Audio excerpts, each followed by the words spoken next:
Alrighty, guys. Go ahead and welcome all of you all. Thank you for showing up and being in attendance for the 10th annual Frontera Film Festival. Thank you. Blanco High School here.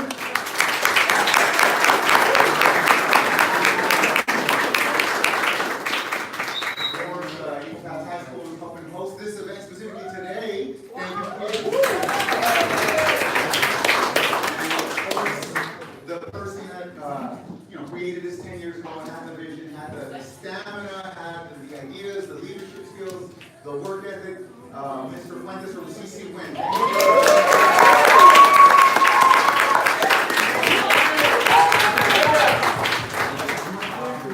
And of course, obviously we need someone here, and with the students and stuff like that, but support in the higher ups, in the higher realms, to fight for the programs, to make sure we move forward and we get the funding and we get the permissions and we have the full support.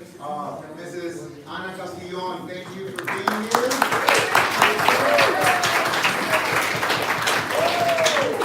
And one shout out before we get the show on a roll. We have our Chief Technology Officer, Mr. Jose Munoz. Thank you for doing everything you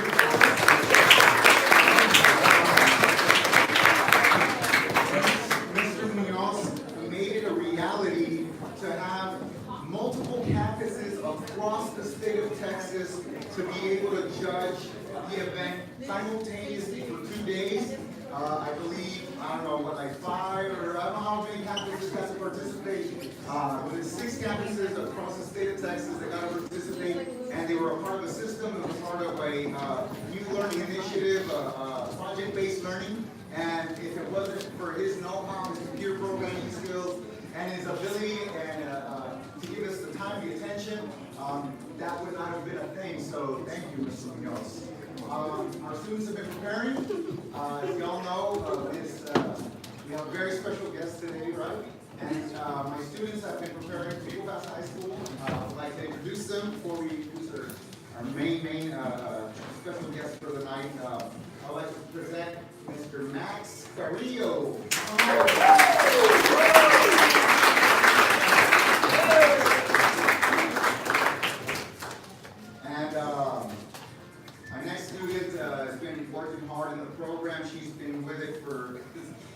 almost day one, and it's pretty hard.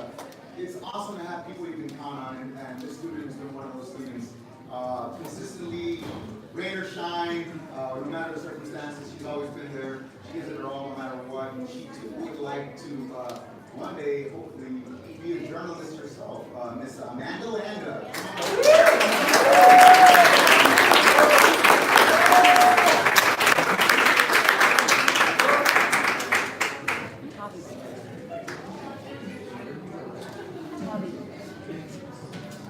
And of course, the moment we've all been waiting for today, right? Our special guest from ABC, KSAT 12, Miss Sarah Acosta. Come on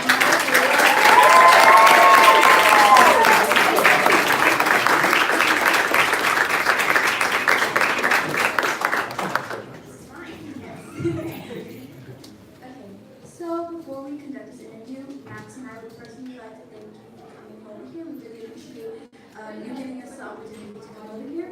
So to begin, for those of you who don't know who Sarah Acosta is, she is a reporter at KSAT 12 News for San Antonio, Texas. So my first question to you is, when did your interest in journalism begin? Well, thank you so much, Max and everyone, for having me here. I'm really excited to be here in Eagle Pass, just because both of my parents went to high school here. They graduated in 1975 from Eagle Pass High School.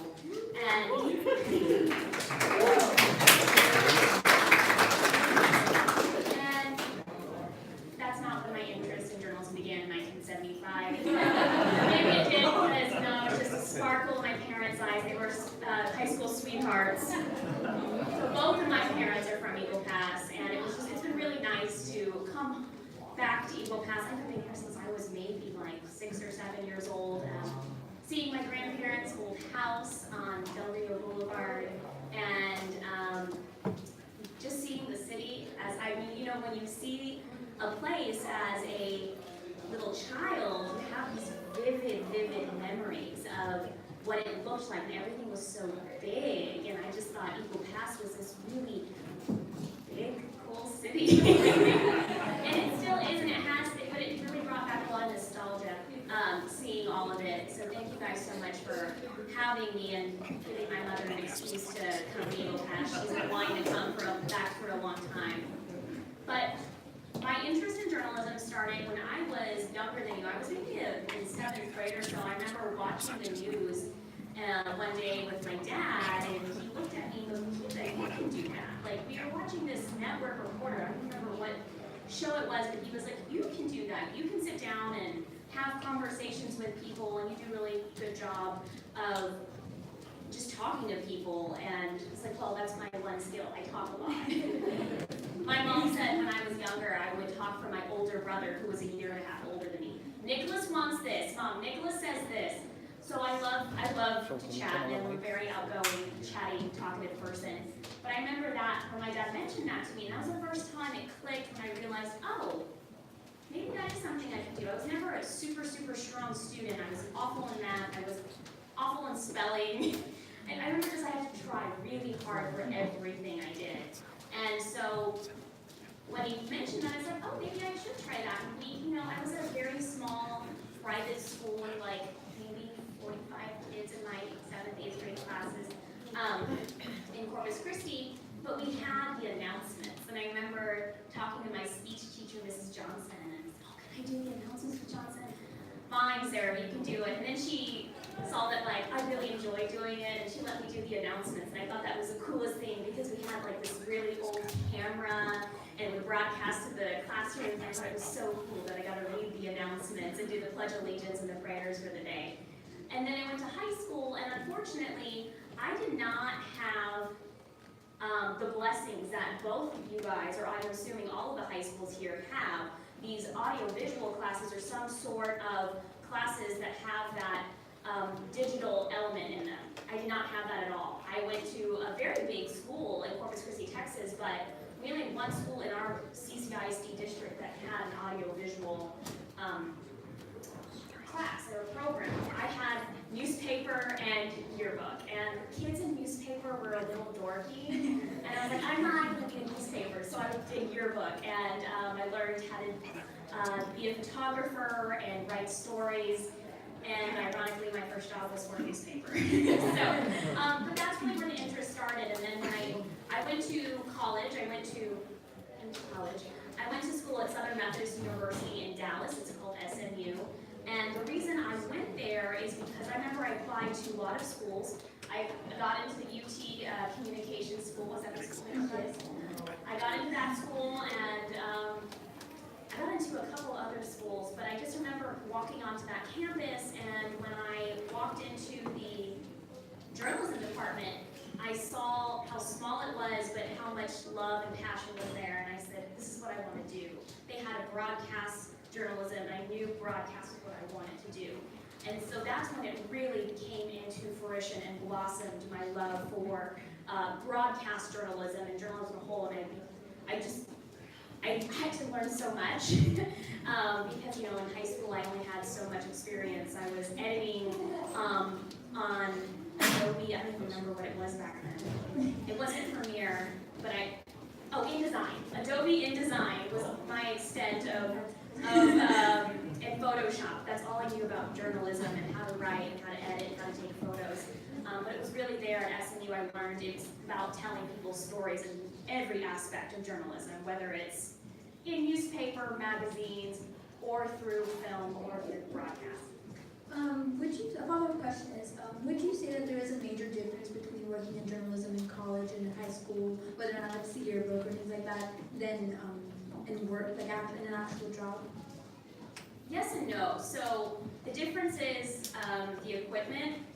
Not saying that we have great equipment, because I'm saying our equipment fails all the time. No, I remember being in college and we had this state-of-the-art equipment because it was a big university and they had the funding for it. We had these MacBooks and we had all these really nice SLR cameras and all the equipment at our fingertips. The minute you leave your college or high school campus where you have this equipment, you start in small markets. You're not going to start in Dallas, Texas, a San Antonio, Texas, Houston. You're not going to start there. You go to really small markets that don't have those luxuries. And so that was different for me. It's like, oh wow, I'm using equipment that I've never even seen. Like, this is really old. But I think the biggest thing is when you start working professionally out in the field, you're like, oh, I work for Channel 3 in Corpus Christi, Texas. I work for Fox 40. I work for KSAT 12 News. It becomes like you get people's attention. That was the biggest difference. And of course, the workload is much different. And the deadlines, you don't have 2 weeks or a month to turn a project. You have, oh, Sarah, there's breaking news. You're on as soon as you get there to turn, deadlines, and you're always on your feet. So that's a huge difference, but you really get, it's the respect thing, but, because I worked really hard as a student in high school and then in college. I really encourage internships. When I remember I was an intern and I worked for the Dallas Morning News, my very first day they looked at me and they said, you are not an intern, you're a reporter, so when you go out in the field, you say, I'm Sarah Eccleston, I'm a reporter for Dallas Morning News. Don't let anyone know you're an intern, they'll eat you alive. And so I remember going out in the field that very first day and they sent me to a shooting out in the hood in Dallas. And it was 6 a.m. and I show up and I say, I'm a reporter for the Dallas Morning News. And I remember my heart just being like, I've never done this before, but you learn. And that's the biggest difference. But it comes down to telling people stories, and you get better at it as time, but it's what you guys are doing. You're telling people stories through film, through all of your programs, and that's what really this is all about, is telling people stories. Well, as everyone knows, you work at KSAT 12 as a reporter. What's an ordinary day there as a reporter? An ordinary day is crazy. I'll give yesterday as an example. I walked in and I didn't have a lead story. I work for the 10 p.m. news. I've always been a morning reporter. morning shows, if you ever seen a morning show, they're just traffic, weather, the bullet points of what's going on, and then you have some like fluffy, nice, dogs and rainbow news. When my boss called me and called me in her office, she's like, Sarah, I've been a morning reporter for about 6 years now, but I'm going to switch you to the night side, where you come in at 2 p.m. and you work and you turn something for the 10 p.m. news. It's like, I've never done this before. I'm used to getting up at 2:30 in the morning, for the morning show, which is the time you get up to be in at 3:30 in the morning, because you go on at 4:30. So I was like, okay, this is going to be different. And so I walk in, and the 10 o'clock news is our serious newscast where we bring you the hardest, in-depth, investigative news of what really matters in our communities and our cities and what's really going on. And you need to come up with a lead story. You walk in there and your executive producer is saying, okay, Sarah, what is your lead story today? It's very intimidating, because these are all very seasoned professionals, and the bigger markets you go to, it's more and more pressure, and we're broadcasting to more than 2 million, 3 million people all the way out here in Eagle Pass, but we need to bring you guys the most important news of the day. And I started off with a story, making phone calls at 11 a.m. before I even went in to work. I got up early and said, I need to find a story for the day, because I know I'm the lead reporter today. They're counting on me for the lead. So I was calling a bunch of state senators' offices, because I know they're in the 86th legislative session right now, and there's a lot of really important bills on the table. So I found one, and I called him, and I set up an interview. I was like, okay, I'm doing this story. It's easy. I already have my interview set up. I walked in, they're like, you're not doing that story. You're going to do this backlog story at the Bexar County Sheriff's Office. Okay, let me look into it. And they're like, well, you better start calling me, making phone calls now, because we need to figure out what's going on. Well, that story fizzled out because it turned out there wasn't a backlog at the Bexar County Sheriff's Office, and this was about 5:30, and I had to turn a story at 10 o'clock, and I don't know what I'm going to do. They said, okay, go check on this fire. There was a fire yesterday. 2 children were badly burned and taken to the hospital. Go knock on their door. Go knock on their door. They don't know you're coming. Go knock on their door to see how those children are and to see if the family will talk to you. So you have to go up to people who just went through a tragic event and say, hi, I'm sorry, now can we put you on TV? We put a camera in your face. It's a lot of different skill sets there. I'm making phone calls to senators' offices, and then I'm having to go and talk to families, say, I'm really sorry this happened to you. Can we talk about it? Can we, so we get there, family's not home, and they have a giant Great Dane in the yard, and I'm not about to go. I'm not about to go leave my card on their door. So I was like, great, it's 6 o'clock. I don't have a lead story for the 10 o'clock news, but then breaking news came out. Unfortunately, there's been a lot of sexual assault cases in San Marcos. San Marcos is an hour away from San Antonio. We were in the southwest side of San Antonio, so it's about an hour and a half away. They said, Sarah, the 3rd sexual assault of someone breaking into an apartment and hurting a female and at gunpoint and assaulting her has happened. And I had done a story last week when it first started happening, so I was like, oh no, we gotta go to San Marcos. So we rushed through San Marcos on Thursday on 35 traffic at right at 6 p.m. I know this is a really long answer for a typical day, but this is a typical day. So we get there and we get there and there's one scene and we're talking, all the news media outlets are there, and we were talking to the girls. They're like, oh, the SWAT was here, and officers had their guns drawn, and then they impounded a vehicle that had been stolen. Okay, we're trying to piece all this together. We know that there was an assault here at this campus, and then about a mile away there's another scene, and then then we found out there was another scene another mile away where they were searching for this suspect and evidence with a drone, and so we go over there, and of course the officers aren't giving us any information, and I have to turn a story. So I'm talking to students who are scared and getting their reactions on camera. And so I'm ready to go. Me and my photographer, we edit a package, we turn a quick package I write it in about maybe 15 minutes, and he edits it in about another 20 minutes or so, and then, all right, we have a breather. We go to the gas station, get a snack, use the restroom. Okay, we're about to go live for the 10 o'clock news. We've set up and everything, and I'm literally standing in front of the camera. At 9:57, I get a notification on my phone from the San Marcos Police Department with an update. They arrested somebody. We don't know if it's a suspect, but they arrested somebody. I'm talking to my producer who's in my ear, I'm like, Adrian, we just got an update, I think they arrested the guy, but I'm not sure, it's not making sense, if it's connected or not. He's like, just read it. You're on, Sarah, you're going on in 30 seconds. Just read it at the end of your story. And so I did. But that's a typical day. It feels like about 5 days in one day. Because I think I worked on 5 different stories in one day. But that's why I love this job. Because you're always on your feet. You never know what you're going to expect. And sometimes it's crazy. Sometimes you deal with really, really sad things. And you have to talk to people who just endured a really sad event in their life, whether it's losing somebody or something crazy happening to them, or you have to go to scenes that can be a little scary. But then you also get to do really great stories and tell those really heartfelt stories too. So it's a lot that happens in one day. Speaking about reading stories, what would you say is your biggest story of all? I get that question a lot, and I can never answer it because I think every story is really, really important.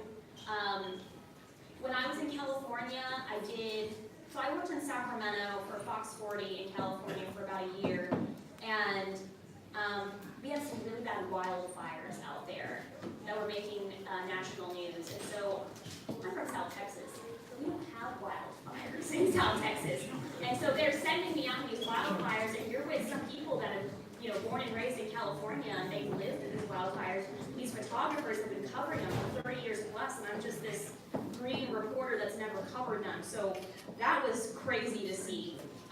You come home, you smell like smoke, your hair smells like smoke, your backpack, your clothes, and you have a headache from, not if you didn't wear your mask out there all day.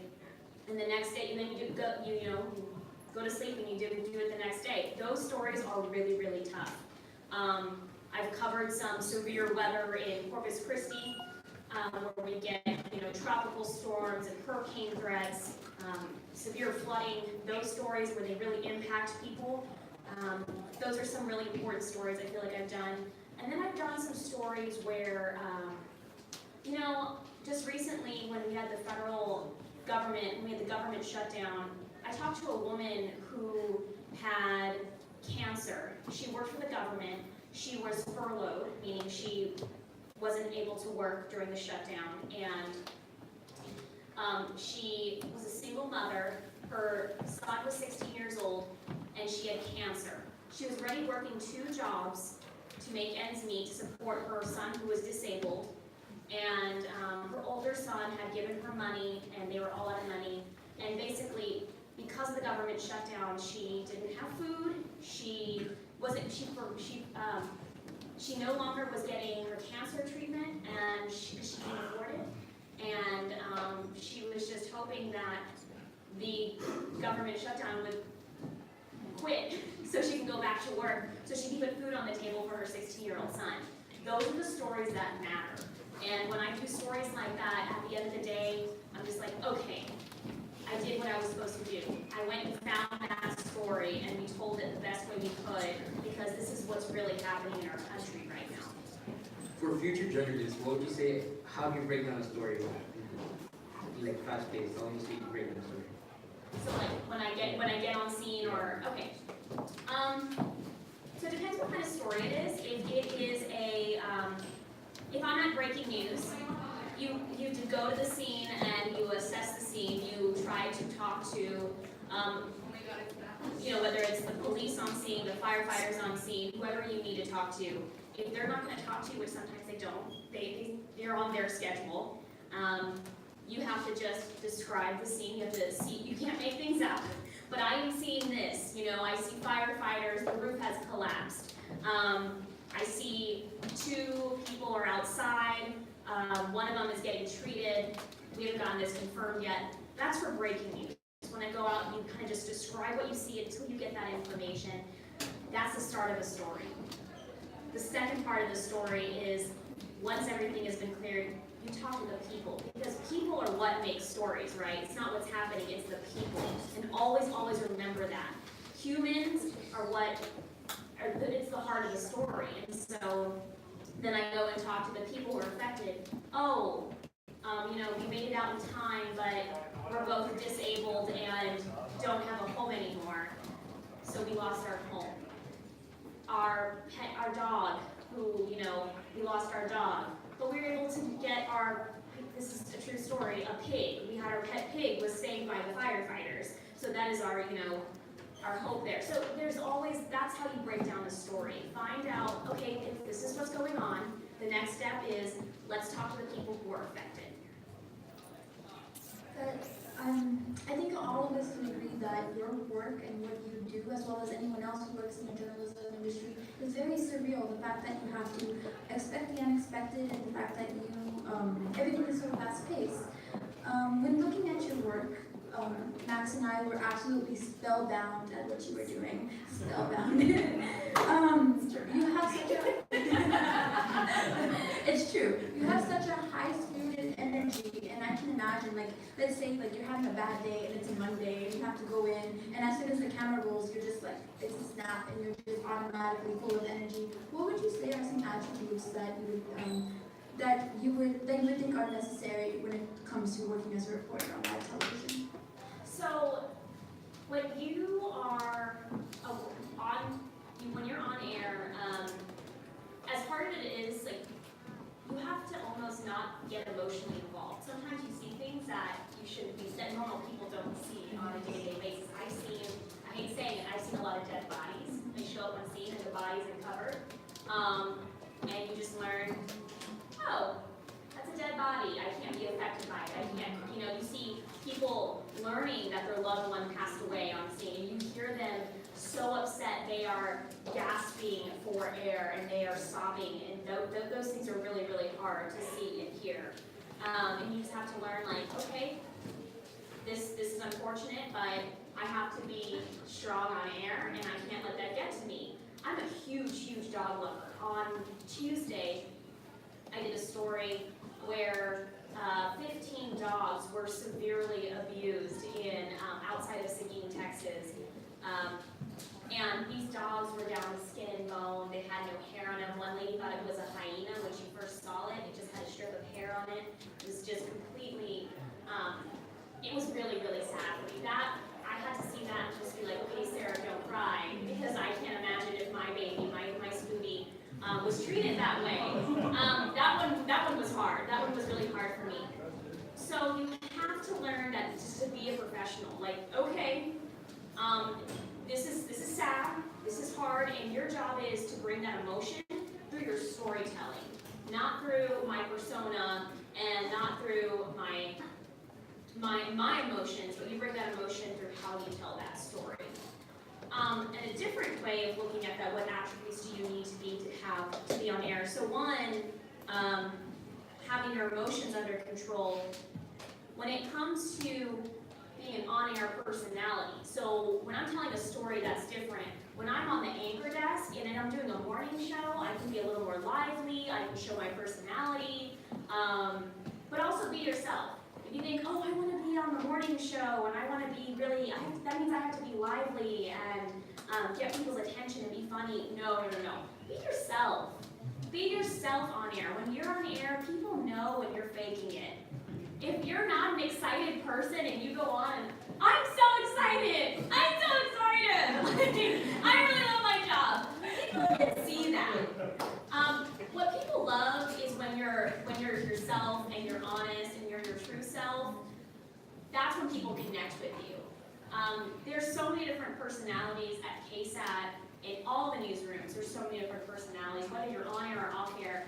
Bring your personality to life, and that's how we connect with people. As you know, years pass, our technology is getting faster and better. What would you say are some future contributors to the program? What kind of technology would you use? So the skills that you need to bring to your newsroom or your workplace in regards to technology. You guys are young. At one point I was your age and I thought I was super with it and understood technology. I was a senior in high school when Facebook came out. Showing my age. And that was a big deal. And I remember back then is when you had to to actually be part of a university, and you had to wait till the university sent you your EDU email address. Like, oh, I couldn't wait till SMU finally sent me my smu.edu address so I can join Facebook. That was a big deal back then. And I remember newsrooms were freaking out, like, what is this Facebook? How are we using it? I mean, now, fast forward, what was that, 12 years ago? 12 years ago? Yeah. There's been so many developments in social media, with Instagram and Snapchat and, YouTube and how we use all these mediums. We just have to be adaptable. My biggest advice there is just be adaptable. Don't be an old fuddy-duddy and say, well, I'm not going to do it. This is how we do it. That is how you die in any industry, whether it is journalism, for people who are doing film festivals, you guys aren't, well, most of you aren't filming on actual film. You're digitized. So if you're adaptable in any industry and willing to learn the new technologies and embrace them, even if it's something that you're not too excited about, learn it and be adaptable. That is the biggest skill set you can have. And considering the hyper-competitive environment of news channels, the fact that a lot of millennials tend to have shorter attention spans and we tend to focus on social media trends, what would you say can students, especially students that are interested in going and working with the media or journalism, what would you say can students do to prepare themselves to stand out from the crowd? Find your niche. What are you really, really good at? What are you really, really passionate about? And when you go into a community or a market, find what is missing. For example, I graduated from college in 2006. During that time, we had one of the biggest economic crashes in the country. So a lot of newsrooms were not hiring. I graduated in 2010. Thanks, Mom. I graduated in 2010. Sorry, high school was 2006. I'm not that old. So in 2010, newsrooms were not hiring, whether it was a broadcast newsroom or the newspaper. There was a huge hiring freeze. If anything, they were just laying off half of their newsrooms because we didn't have the funds. Newspapers were dying. No one watched television anymore. So it was really difficult. A lot of people, I think there was 3 of us in my journalism class from SME that ended up in journalism. The rest, either went to law school, worked in other fields of communications, but actually people who worked in the news industry, there's only about 3 of us that ended up there. But I was freaking out, so I was like, but I really, really love journalism, and I want to be a broadcast journalism one day. And so I went to the newspaper where I had an internship in Corpus Christi, and I said, okay, you're going to hire me. Well, we don't have any jobs open. No. You're going to hire me because I can do this for you. I noticed that you guys aren't utilizing your website the way you can be utilizing it. I can create a blog for you. And I noticed that Corpus Christi, Texas, people are always saying, well, there's nothing to do here. What do you do here for fun? We hate Corpus Christi. I was saying, I love Corpus Christi. This is my hometown. And I'm going to tell you what you can do here for fun. So I said, okay, we're going to start an entertainment website for the newspaper. And I remember my editor-in-chief looked at me and he's like, well, you're just a little girl. You don't know anything. I was like, no, I'll show you. So I built a website prototype for them and said, this is what we're going to do. I can be a vlogger. I can be an on-air personality for you guys. I know you guys are newspaper reporters, and you just have a byline and you write on paper. But we need to adapt because this social media wave is really, really coming, and you guys all need to become personalities to compete and keep up. So I started Caller Entertainment for them, and they hired me within, after they're like, we'll do a test run with you. After a month of working there, they hired me. They said, oh, this girl wasn't kidding. And I found an entertainment niche, and I started doing a vlog called your top 5 things that you're going to do this weekend, which I had started in college as well. And it became this like really over-the-top visual thing where I would get, oh, there's a motorcycle fest. So I would find, okay, I need to find, a motorcycle gang of 30 people behind me. I'm going to say, these are your top 5 things. I'm going to have all these guys in leather jackets going, top 5. And I got them to do that. You have to be that level of crazy, the good crazy, to track down people and make things happen. And so they became, ABC noticed, and they said, oh, these are getting a lot of traction on internet locally, and people really love it. And so they started airing, they formed a partnership between the newspaper and the ABC affiliate, KIII.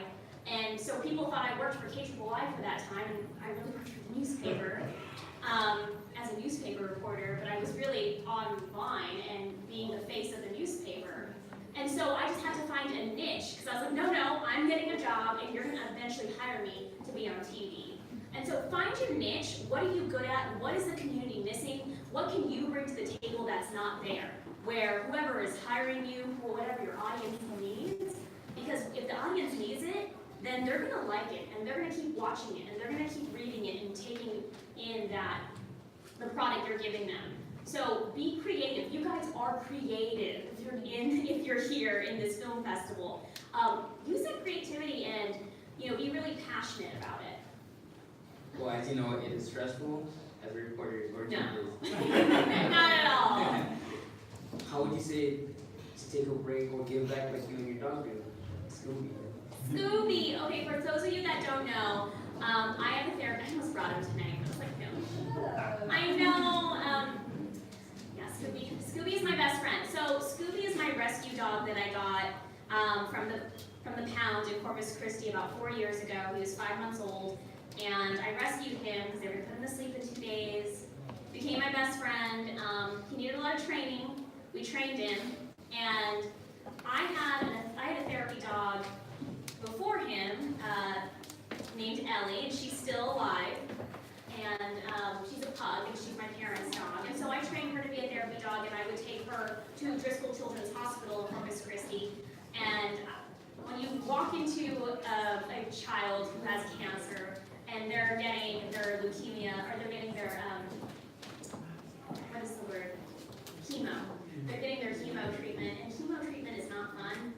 And you walk in there with this funny-looking fat dog that's snorting like a pig, and it has a vest on. I mean, they forget that they're getting chemo, and that just meant so much to me. And when you're working in any field, whether it's in the journalism field, whether it's in communications, whether you're a stay-at-home mom, it's so important to give back to your community. And there's nothing more important at the end of the day. It's not how much money you make, but it's how much you give back. And the journalism world is stressful, and so to be able to go and give back, like we did with Ellie, she's retired now, she's a 13-year-old pug, and now Scooby does it. We go to Methodist Hospital in San Antonio, and we do the pediatric emergency room. Quick story about Scooby. I was really proud of him the other day because we walked in, and no one knows I work for the news when I do it. I don't have any makeup on, I have my hair back, and no one even recognized me, which is great.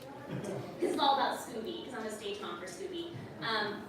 Scooby walked into a room, and a girl was not conscious. She'd been halo flighted in for a trauma situation, and the nurse said, you should really bring Scooby in.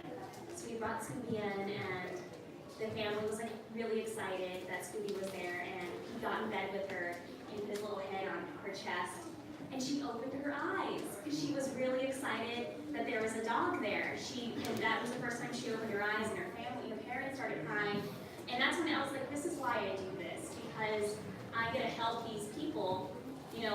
It's not me helping them, it's Scooby-Doo helping them, but it just really meant that, everything came to fruition. This is what life is about. It's about giving back everything you have. Because that's at the end of the day, when you go home, you feel like you're fulfilled. It's not how much money you make or your title. Also, when you're in a community, you want to know your community, and that's when you really get to know them. By volunteering and being out there, that's how you really get to know the pulse of your community. It's an extremely sweet story, Sarah. With the exception of Scooby, what would you say, or who would you say is your motivation to work in such a competitive industry? I would say myself, because I'm a really competitive person I was an athlete in college. I played tennis at SMU, and I've always been super, super competitive. But if you are always comparing yourself to others, then you're never going to be happy. It's good, it's healthy to have that kind of competitiveness. Like when I go out into the field and I see, all the other news crews there, and I say, no, we're going to do our best job. I look at my photographer and I say, we're going to do the best job. We're gonna just kick butt on this story. We're gonna break it first, and we're gonna tell it the best, and we're gonna make this beautiful piece together. And I'll say, oh, you know what, News 4 didn't have this interview, we got the interview, or we got this information, Ken's didn't have this information. But I can't compare myself to them all the time. When I get home at the end of the day and I know that I did my very best at the level that I know that I'm capable of, everyone has their level, right? And I slacked off today. I didn't do what I was supposed to do today, or, I kind of just threw it in the day. I was like, oh, we did what we could. No, I went above and beyond, and I come home exhausted, but I know, okay, I did what I needed to do to be the best person that I could be. I'm not comparing myself to others, but knowing that I brought my best is what motivates me. Well, as sad as it may sound, this interview is over. Thank you very much. I'd like to thank Mr. Acosta for letting us interview you, Mr. Sanchez for giving us the opportunity to, Mr. Joe Cruz, Mr. Fuentes, and Ms. Castellon for everything. And we'll be having bands, the band, Molly. Where's Molly? Hope you enjoy the event. Have fun. Thank you so much. I have one more thing to say. I brought a sack of, I don't know if you guys know what Fiesta is in San Antonio. I didn't really know what it was until I moved to San Antonio a year ago, and people are crazy about Fiesta, but we have a bunch of medals, KSAT medals and Weather Authority medals, and I have a big sack of them. I don't know how I want to give them out because I don't have enough for everybody, but if you want to come find me, if you want a Fiesta medal, I have a big bag of them, and I'm happy to give them out to you guys.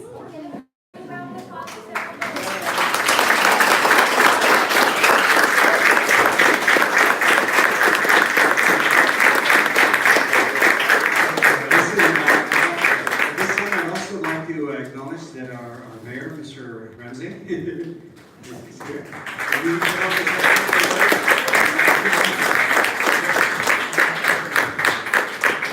Thank you, sir, for being here. Thank you, Mr. Fuentes, and then just want to welcome back. I see that your mother is here. She is obviously a very well known person in our community, and we welcome you back. We had some great opportunities to visit with her and your father as well. But know that we're very proud that Eagle Pass's name is taken to a level that is seen through the news. We've had that opportunity where such great talent leaves from this community and is taken to another level. And it all starts because of the great work that the district does in providing that sense of love for, in this case, this field for the media and for journalism. So I just want to commend, of course, the district, our local district, for what they're doing in career and technology. Mr. Fuentes, of course, is an icon in this community, and I think he deserves a hand in itself for keeping this program going.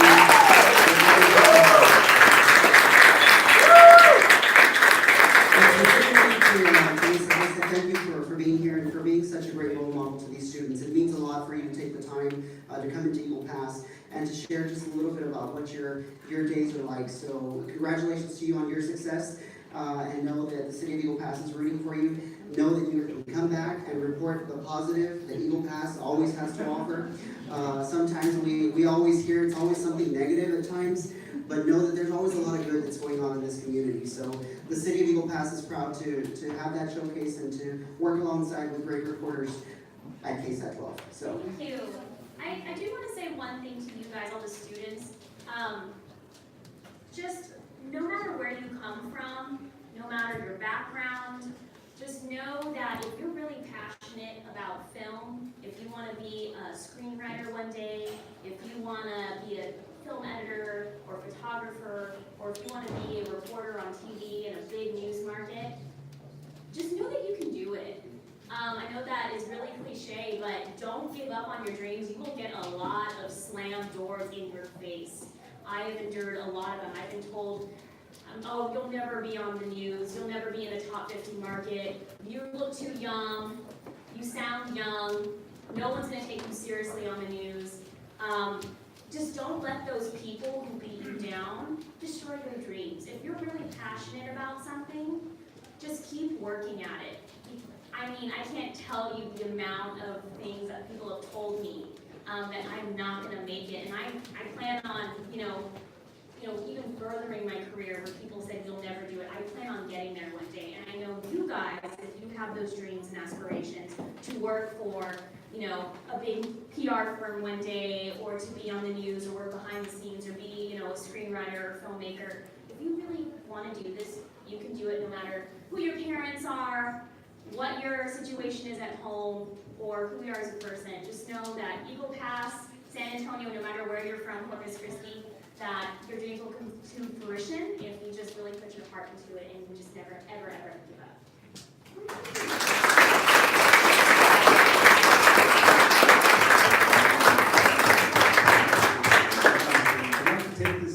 Opportunity to present Sarah with a special award, if you will allow. We hold on to that.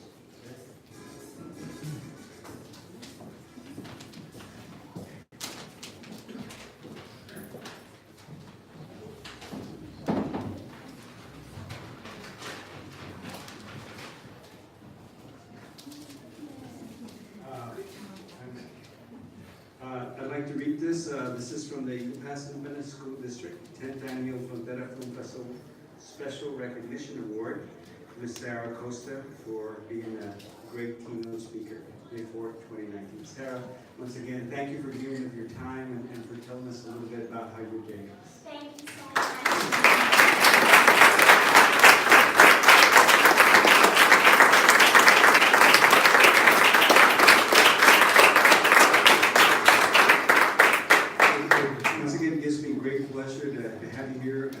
Thank you, like I said, and thanks to the students that put all this together, and Mr. Sanchez and Mr. Rolero and myself. We do it for you, and we appreciate the attendance. This is beautiful, and we'd love for you to, if you can, stay enjoy the music, and then afterwards we have a 1-hour montage of the last 10 years of student-produced films. It's incredible. It's an incredible effort, because some of those films were on DVD, so our students had to convert them to a digital file. And we've got it's a beautiful montage that I can attribute to two of our main editors at CC1 High School, Ms. Ari Barrientos. Ari, could you please stand for a little bit? Okay.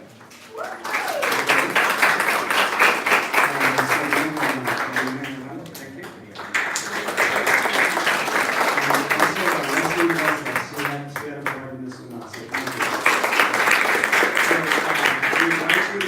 Enjoy the festivity. I know that the band, I can hear them, they're ready.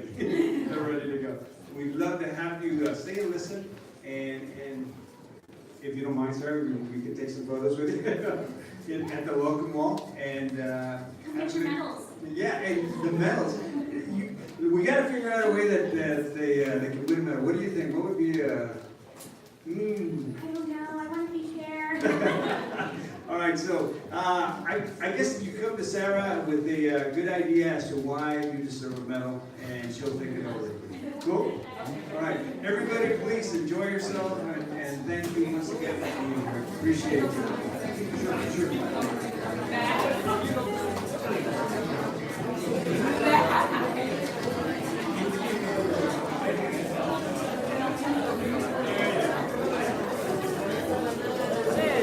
Sure. Welcome. You got you working overtime? Work 24/7. No, 24. Okay. That was what I was going to say about that. So all you need is just an email. All right. And send by.